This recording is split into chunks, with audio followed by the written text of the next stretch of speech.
Alô, comunidade das redes sociais. Mais uma vez aqui para comentar sobre o que vocês falaram dos meus vídeos nessas últimas 2 semanas que passaram. Mas antes de entrar nos comentários de vocês, gostaria de convidar vocês mais uma vez a se inscrever no nosso canal, a dar o seu like, a fazer o comentário de vocês e a compartilhar nosso material com outras pessoas. E ao se inscrever, acione o sininho para receber notificações de novos vídeos. E uma coisa que eu gostaria de colocar também, quando vocês derem like ou fizerem comentários nos grupos de Facebook, WhatsApp, faça-os também dentro do vídeo. Isso ajuda os nossos materiais a crescerem na plataforma do YouTube. Então, dê like, comente, sempre também dentro do vídeo. E continue vindo comigo, já estamos chegando aí a quase 4.000 inscritos.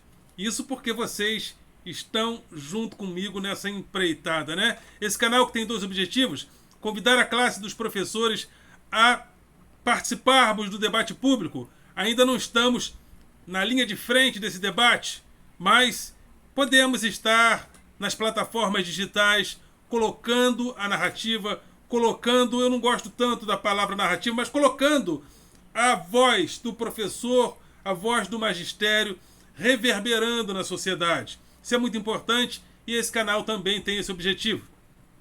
Esse canal também tem o objetivo de combater o pensamento binário. O pensamento binário está desde 2018 discutindo as eleições de 2022. Aliás, o nosso digníssimo presidente da República, no primeiro ano de governo, isso nunca houve na história do Brasil, no primeiro ano de governo já estava se colocando como candidato para 2022. Ou seja, ao invés de fazermos uma democracia participativa de base, nós ficamos discutindo eleições, ou seja, projetando todas as nossas energias para a democracia representativa. E o que é a democracia representativa? É essa democracia onde nós votamos em alguém, esperamos 4 anos para que um outro alguém, supostamente salvador da pátria, venha nos salvar. Então eu gostaria de colocar isso, questionar esse tipo de democracia que nós nos acostumamos. É importante que a gente construa uma democracia participativa a partir das bases, a partir das escolas. Os alunos aprenderem a fazer democracia nas escolas através de grêmios estudantis que participam da vida da escola, comunidades que participam da vida da escola, a escola se tornando uma comunidade muito mais interativa em relação à escola. Infelizmente, a figura do produtor cultural foi retirada gradativamente, aquilo que era um projeto do CIEP, né, quando foi colocado por Darcy Ribeiro, Brizola. Infelizmente, o produtor cultural que faria esse intercâmbio entre a escola e a comunidade, essa pessoa foi solapada. Mas, então, quase não temos pessoas para fazerem esse intercâmbio. Mas é importante fazermos a democracia participativa desde as nossas bases de bairro, nossas bases escolares, desde as nossas cidades. Então, quero colocar isso, porque o pensamento binário ele fica discutindo só 2022. Lula 2022. Ciro 2022. Bolsonaro 2022. Galinha pintadinha 2022. E não sai disso. Então é importante que a escola, que o professor também entre no debate para questionar, porque ele é também como agente político não de candidaturas apenas, agente político de conscientização política de que a democracia participativa deve começar a ser feita desde a escola. Então, gostaria de chamar a atenção para a importância do professor neste debate. E eu começo a falar com você. E eu já começo a suar, porque eu fico muito empolgado. E aqui no Rio de Janeiro realmente está fazendo muito calor. Então, falado isso, Tem meu grupo de Facebook, Filosofia com Eldon Rosa Masson, e o meu blog através do endereço rosamasson.blogspot.com. Rosa Masson sempre com 2 S e tudo junto. Então vamos à participação de vocês. Na participação dos espectadores, né, dos nossos colaboradores aí, no dia 16/9, o Lord Elv disse: o senhor era ou é um roqueiro da pesada? Este 666 aí no teu braço ele colocou, é sinistro. Eu apareci no tempo 9:26. Não tem muito a ver com os nossos temas aqui, mas obrigado, Lord Elv, pela sua participação, né? E a minha tatuagem é uma questão meramente estética. E eu tive lá no museu e no Instituto Museu Ricardo Brenan e no Instituto Francisco Brenan lá em Recife. Lá gravei um vídeo e chamado 2 vídeos, né? Brenan e a Memória, e a Vanira Almeida de Azevedo de Show Lindão. Só que essa não vale porque essa é minha esposa, então não está valendo o comentário dela. Ética e mundo do trabalho. Fiz também um vídeo sobre isso, com esse tema, ética e mundo do trabalho. E o Benjamin Poeta disse: interessante. Muito obrigado, senhor Benjamin Poeta. Revisão de filosofia, né, que foi uma aula que eu dei em uma das escolas públicas que eu leciono. E nesse vídeo o Lord Elvis também disse: boa! Parece que ele gostou, né? Então muito obrigado aí, Lord Elvis. Depois de Paulo Freire, foi um vídeo que eu coloquei, né? O que aconteceu na educação brasileira depois de Paulo Freire? Conseguimos construir uma democracia participativa a partir das escolas depois de Paulo Freire? Talvez não, porque nossa vida escolar é uma vida feita de resoluções que vem sempre de cima para baixo. Sempre os governos estaduais, sobretudo, os governos municipais, né, praticam as suas resoluções e as gestões da escola sempre obedecendo e os professores baixando a cabeça. Então, realmente, depois de Paulo Freire, eu fico pensando o que teria acontecido com a educação brasileira, que as pessoas criticam que é freiriana, que não dá certo porque é freiriana. Pessoas que não frequentam a escola pública, que não conhecem a gestão escolar, né, autocrática de resoluções. Essas pessoas não conhecem a escola, por isso que elas dizem que a educação é freiriana. Chega numa sala de aula, sempre não tem nem aqueles círculos quase de alunos dialogando e o professor no meio, como eles criticam sempre que esse é um método freiriano. Geralmente tem um professor com uma caneta piloto na mão, um quadro, um apagador e dando aquela aula mais ou menos tradicional. Ou seja, essa escola que os de extrema direita diz que não dá certo porque Paulo Freire, se é uma coisa que a educação brasileira não é freiriana. Muito embora Paulo Freire seja uma inspiração para nós, eu procuro em muitas aulas trazer o método de Paulo Freire para uma discussão não só vertical de educação bancária, onde o professor enfia o conhecimento na cabeça. Eu procuro, às vezes, trazer o conhecimento de senso comum para o diálogo, porque isso é muito freiriano. Mas a gestão escolar no Brasil não é freiriana, né? E depois, com isso, o Paulino, né? Rogério Moraes diz: bom dia a todos. Temos que ter uma escola pública de qualidade. Né? Muito obrigado. Isso ele falou e é importante, né? Realmente termos a escola pública de qualidade, com acesso a todos, né? A todas as classes sociais. É verdade, né? Mas uma escola de qualidade com acesso a todas as classes sociais. E todos devem ter assistência da escola, né? A escola precisa realmente ser uma escola mais interativa em relação à sociedade como um todo. Seria muito importante que a comunidade escolar se manifestasse a partir de uma democracia participativa, que construa bases de participação política para quem? Para além dessa mera democracia representativa, onde a gente vota e fica discutindo as eleições do ano seguinte, né? Então, muito obrigado aí pela participação, senhor Rogério Moraes. E nesse mesmo vídeo, o Fagner Fernandes de Souza disse: gostaria de parabenizar por essa iniciativa de compartilhar seu conhecimento e pontos de vista com respeito e serenidade. Poxa, muito obrigado. Que participação, que colocação interessante aqui. Muito obrigado, senhor Fagner Fernandes de Souza. E também, mais uma vez, na participação de vocês do dia 16/8, a Elaine Silva disse: parabéns, professor Eldo. Muito obrigado, Elaine Silva. Problemas filosóficos, parte 5. Esse foi um vídeo que eu gravei em sala de aula, né?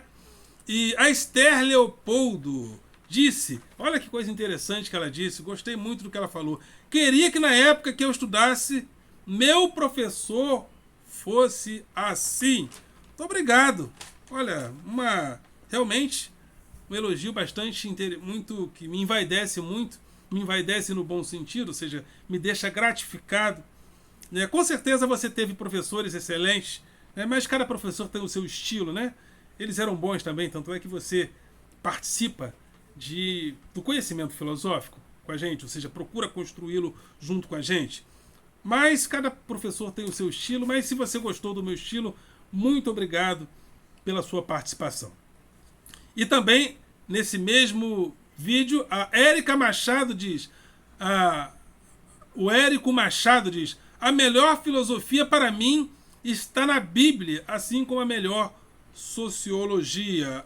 Aqui tem alguns equívocos, porque a Bíblia, principalmente a partir lá no que nós chamamos de Velho Testamento, ali não havia a construção do conhecimento filosófico. Há uma diferença entre conhecimento filosófico, conhecimento mítico, conhecimento científico, conhecimento teológico. E o próprio conhecimento teológico ainda não estava presente lá no Antigo Testamento, por exemplo. Por quê? A filosofia, como nós a entendemos, essa colocação racional a respeito da realidade, isso só vem com o grego. E no Antigo Testamento, os hebreus, os judeus, os israelitas, ou seja, os povos tratados que aparecem na Bíblia, ainda não tinham tido contato com a cultura grega. Isso só acontece no chamado período interbíblico, onde a versão Septuaginta vai ser, ou seja, alguns doutores vão traduzir a Bíblia para o grego. Aí vai começar a haver uma interação entre a cultura grega e a cultura judaica, e a filosofia começa a influenciar o pensamento judaico-cristão. E quando o cristianismo chega, aí sim, você tem a influência da filosofia que vai inspirar a teologia. Porque o que é a teologia? É a apropriação também do conhecimento filosófico para dar sentido ao texto bíblico, às escrituras, à vida de Jesus, enfim. Mas, então, cuidado. E também não tinha sociologia ainda. A sociologia só vai aparecer no século XIX.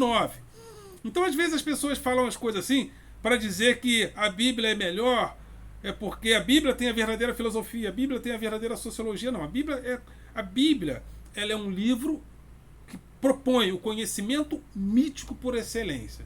E depois, com a filosofia, vai haver uma influência, inclusive dos pais da igreja, que vão se utilizar de Platão, de Sócrates e, a posteriori, de Aristóteles, para dar sentido ao texto bíblico.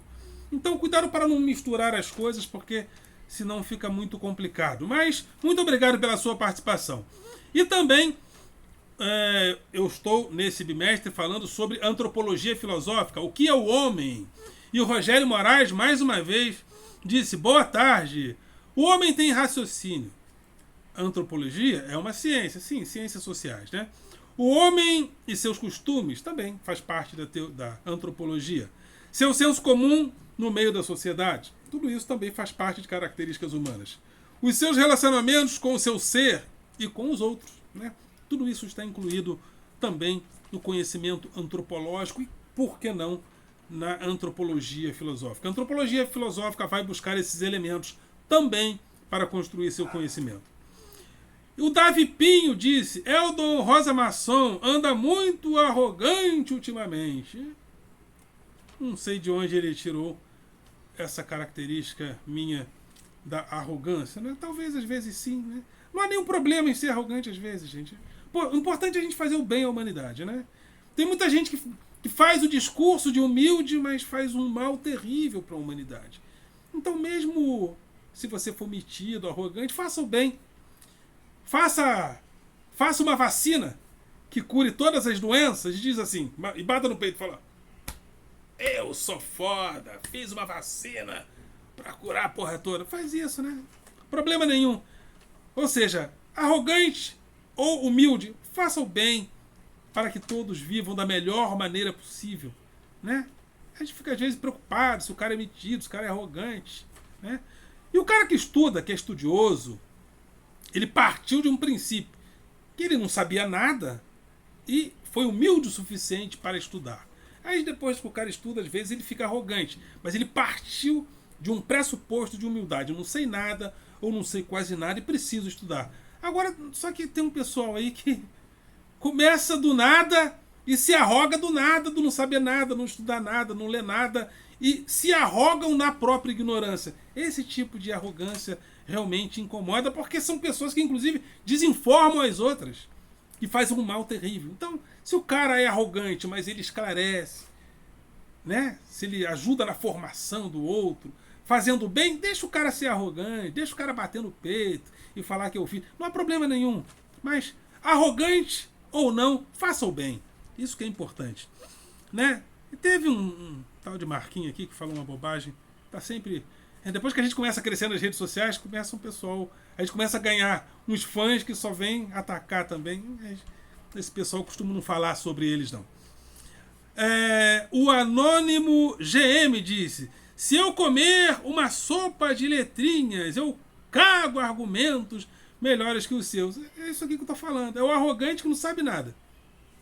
Se eu comer uma sopa de letrinhas, eu cago argumentos melhores que os seus. Então cague os seus argumentos, faça um vídeo, coloque aí. Agora, usa desinfetante para não feder, né? Então isso, é disso que eu tô falando. É o cara que é o arrogante que não sabe porra nenhuma. É disso que eu tô falando. Não sabe nada. Tem certeza absoluta. Isso aqui não grava um vídeo coerente. Não é capaz de gravar. Então, fica nas redes sociais colocando os ressentimentos da sua própria incompetência. Ridículo. E o Jader Silva diz: apenas alertar aos alunos, vítima deste senhor, que a filosofia, a exemplo da ciência, se ocupa em entender muita coisa. Porém, a verdade vocês só encontrarão na Bíblia. Gente, a Bíblia ela é um livro que se baseia especificamente, ou muito mais, no conhecimento mítico. Só que a Bíblia não ensina, por exemplo, a fazer vacina contra a Covid-19. Isso é conhecimento científico. A Bíblia, sobretudo no Velho Testamento, não apresenta o conhecimento filosófico. Conhecimento filosófico é outro conhecimento, é outra forma de conhecimento. Agora, você quer falar que Jesus é o Senhor? Eu também creio. Que Jesus morreu, ressuscitou pelos nossos pecados, né? E que veio ao mundo, morreu, ressuscitou, venceu a morte. Eu creio. Isso me faz bem pra caramba. Só que filosofia não é conhecimento mítico.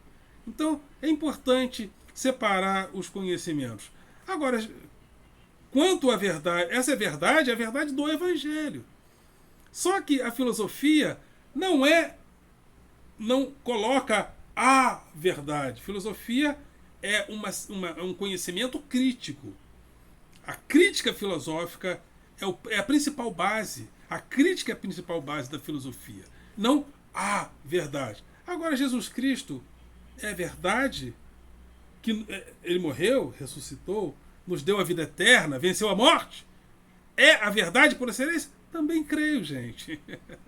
Só que conhecimento filosófico já é um conhecimento de outra ordem. Eu não estou, quando eu falo de filosofia, eu não estou falando contra a Bíblia. Eu não estou falando contra Jesus. Tem que explicar para esse pessoal porque eles não entendem. Eu não estou falando contra Jesus, eu não estou falando contra a Bíblia. Eu só estou ensinando filosofia, mais nada. E quando eu quero ouvir sobre Jesus, né, aí eu leio a Bíblia, aí eu vou a um centro educativo, né? Faz tempo que eu não vou, mas talvez eu penso que voltarei a frequentar. Então é isso. Então não há nenhum problema. Não estou aqui contra Jesus, contra a Bíblia. Nada disso. Tem que explicar, esse pessoal não entende. O problema do conhecimento, parte 3. A Marisa Jonas disse: bom dia, Marisa. Agora já é boa noite, né? Para mim aqui. Filosofia. A filosofia, a sabedoria em si mesmo. Já é um outro vídeo que eu gravei em sala de aula, falando sobre a filosofia como conhecimento da coisa em si mesma. A filosofia não tem um objeto de estudo específico. Essa é a grande dificuldade de estudar filosofia, às vezes, e por que as pessoas, às vezes, perguntam: mas a filosofia serve para quê? Porque todos os outros conhecimentos, eles têm um objeto de estudo. O historiador estuda o quê? A história. Qual é o objeto de estudo do historiador? A história, os fatos históricos. Qual é o objeto de estudo do mecânico de automóvel? O automóvel. O funcionamento mecânico do automóvel. Qual o conhecimento da sociologia? A sociologia estuda o quê? Um fenômeno objetivo, a sociedade, as organizações sociais, as instituições sociais. E a filosofia? A filosofia é amor à sabedoria. Ou seja, é o estudo do sentido do saber em si mesmo. Então a filosofia não tem um objeto específico de estudo. Então essa é a dificuldade, às vezes, da pessoa entender para que estudar filosofia. Né? A filosofia, a base dela é a crítica. Né? É um conhecimento radicalmente crítico. Ele procura... Imagine você torcendo um pano molhado. O filósofo procura torcer o pano até cair a última gota. Né? A última gota ainda não caiu, então a gente continua torcendo o pano, né? Até cair a última gota. Mas a última gota vai cair um dia? Talvez não. Então, nesse interim, o Diego Antônio de Souza disse: gratidão, professor. Acho muito interessante, gosto muito quando a pessoa agradece, né? A pessoa é grata por eu estar aqui compartilhando conhecimento filosófico, compartilhando a crítica filosófica. Isso me deixa muito contente. Quando a pessoa chega e agradece, né? Muito obrigado, professor. Poxa, isso para mim é muito revigorante mesmo. E o Solielson Bahia também disse, em relação a esse mesmo vídeo: parabéns, professor. Né? Parabéns, muito obrigado, Solielson Bahia. Né? E também tem uma assinatura aqui que aparece como educação e conhecimento, né? A pessoa assina assim: filosofia, amo, né? Bom, se a pessoa gosta de educação, se assina educação e conhecimento, como não gostaria de filosofia, né? E também num outro vídeo que eu gravei em sala de aula, tipos de conhecimento, o Roberto Damasceno disse: like, mais um inscrito. Muito obrigado, Paulo Roberto Damasceno. Então é isso aí, essas foram as participações de vocês nessas últimas 2 semanas. E estarei aqui de volta daqui a uns dias, daqui a 1 ou 2 semanas, para a gente falar sobre a participação de vocês. E continuem dando like, né? Comentando, compartilhando o nosso material com outras pessoas, para que o nosso vídeo, os nossos vídeos, o nosso material continue crescendo e aparecendo nas plataformas do YouTube. Ok, galera? Vocês são do coração.